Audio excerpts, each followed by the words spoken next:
Abrimos este segundo bloque y vamos al tema con el que nosotros arrancamos, Ciudad U, el Día Mundial de los Trastornos Alimenticios. Para hablar de esto invitamos a Romina Pisano, psicóloga, especialista en trastornos alimenticios. Romina, bienvenida. Bueno, decíamos en la apertura con Coti que hay muchos mitos alrededor de esto y que a veces puede traer problemas para hacer un diagnóstico. Sí. ¿Repasamos algunos? Sí, me parece un momento muy importante para hablar de esto porque si bien los trastornos alimenticios están ya cada vez más extensos en nuestro país y todo, hasta los mismos profesionales de la salud no tienen tanto conocimiento acerca de estos mitos que interfieren. Uno de los mitos, el principal, es que todo el mundo piensa que la anorexia es el trastorno más frecuente. Y esto no es así, esto es un mito. Hay muchos más casos de bulimia y de trastorno por atracón que lo de anorexia. Y de hecho, son más fáciles de reconocer y de ayudar los trastornos que tienen que ver con la anorexia. ¿Por qué? Porque alarman mucho el entorno. Entonces son los más fáciles de llegar a una cura más rápida que incluso los otros. ¿Con qué diferencia podemos marcar entre bulimia y anorexia?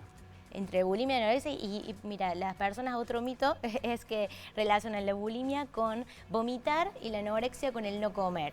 Bueno, la diferencia entre los dos es que en los dos pasan en compensaciones, pero en la bulimia pasa de comer en más cantidad. Hay episodios donde se come de más cantidad, con más abundancia, y eso se compensa. Puede ser con métodos de purga que no solamente incluyen el vomitar. Eso es importante aclararlo porque hay pacientes que, por ejemplo, llegan a mi consultorio y solamente tienen consumo de laxantes o diuréticos, que eso es gravísimo para la salud. Riñones, me imagino, muy afectados, sí, son secuelas muy graves que llevan los métodos de purga, como son casos más riesgosos, ¿no? Pero no se reconocen como que tienen bulimia por el hecho de que está tan asociado en nuestro inconsciente la bulimia con solamente el vomitar. Entonces es importante aclarar esto también. Y también está la bulimia que no es purgativa. O sea, hay una bulimia que no tiene ningún método de purga y que solamente pasan compensaciones. Ejemplo, hacer más ejercicio, al otro día no comer después de tener un atracón. Y la anorexia puede ser restrictiva o puede ser purgativa también. La diferencia es que en la purgativa, la anorexia purgativa, solamente lo poquito que se come se elimina, digamos, con un método de purga, y la restrictiva solamente es no comer o comer lo mínimo que se pueda. Bien. Eso es importante porque Está es un bueno, mito también. Vamos aclarando cosas. Otro mito, ¿la población más afectada o la población afectada son los adolescentes? Sí, ese es un mito muy común de pensar que son los adolescentes, y no. Puede empezar en niños, algunos síntomas, en púberes. ¿En niños? En niños, sí, algunas alarmas que sería esencial en ese momento poder revertirlo, que no se forme directamente una patología alimentaria. En cambio, en los adolescentes, bueno, sí, es la población más vulnerable en el momento que más aparecen y que ya se forman una patología más aguda como tal. Y después tenemos a los jóvenes y a los adultos que ya tienen una patología más crónica, fueron los no detectados o fueron los que no pudieron hacer un tratamiento, entonces hoy están entre nosotros y tienen algunos síntomas que no son tan agudos por ahí, pero son en ciclos. Algunos momentos tienen más agudos los síntomas y en otros no, pero no dejan de ser más graves por eso. ¿Por qué? Porque ya invalidan más a la persona al haberse hecho crónicos. Bien, pensando en las imágenes que estamos viendo y lo que uno cree, o por ahí tiene sentido común, ¿afecta más a las mujeres que a los hombres? Sí, afecta más a las mujeres que a los hombres, pero hoy cada vez más se ven hombres que tienen trastornos alimenticios.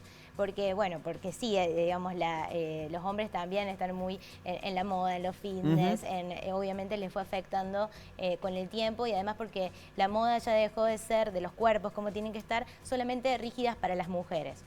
Otro muy importante de destacar es que los trastornos alimenticios se asocian con un cuerpo muy delgado.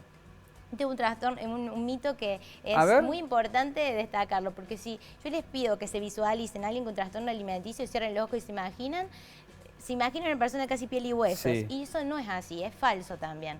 Las personas que tienen trastorno alimenticio, la mayoría tienen un peso normal o un sobrepeso, de hecho. Y eso no indica el estado de salud de la persona y no indica que tenga un estado nutricional bueno. Y eso se relaciona con el mito donde la anorexia parece ser el trastorno más frecuente, ¿no? Por eso nos imaginamos a ese cuerpo como relacionado a un trastorno alimenticio. Bueno, hay muchos mitos, pero digo, ¿qué podemos tener en cuenta para ir, no llegar a un diagnóstico, porque eso lo haces vos, eso lo hacen los profesionales, pero digo, cosas que nos llamen la atención de familiares y de amigos para estar atentos a su relación con la comida, para empezar a ver que puede haber algún tema ahí en el fondo? Y bueno, como todos estos síntomas que yo conté, que estaba diciendo recién, lo más importante es cualquier señal de alarma, algo que cambie su comportamiento de la persona, porque no solamente se trata de la comida y el peso, que eso también es otro de los mitos que hay, los trastornos alimenticios. ¿Cómo es la comida y el peso? ¿Por qué? Claro, porque un mito es pensar que solamente esto es un tema de la comida y el peso. De hecho, se cree mucho que es un llamado de la atención, ¿viste? Sí. Que se dice mucho algo que el paciente es como por voluntad propia que lo hace. Y esto no es así. Conlleva miedos profundos en la persona, están atormentados con ideas constantes, los pacientes con pensamientos intrusivos, tienen imposibilidad de disfrutar absolutamente todo. Esto puede ser una señal de alarma, personas que vemos como muy tristes, angustiadas, que no van a los eventos, afecta las relaciones sociales. Afecta a poder lograr metas. Hay pacientes que manifiestan no poder lograr sus metas personales por esto. Afecta la disciplina, la constancia, todas las áreas de una persona. No es solamente un tema de la comida y del peso. Es como lo más visible eso, ¿no? Claro, está bueno eso. Entonces, eso sí es importante ver. Cualquier cronicidad en el tiempo, de afecciones como anímicas, esto que vemos así, la imposibilidad de disfrutar, el sentimiento de vacío que sienten los pacientes tan fuerte, eso puede ser como una alarma también a tener en cuenta. Romina Pisano, muchas gracias por venir en este día y ayudarnos a concientizar sobre esto y empezar a entender. No es un problema de los adolescentes solamente, no es de las mujeres y tenemos que estar todos atentos. Muchas gracias. Gracias, Romina. Vamos con Random TV y seguimos con más Ciudad U.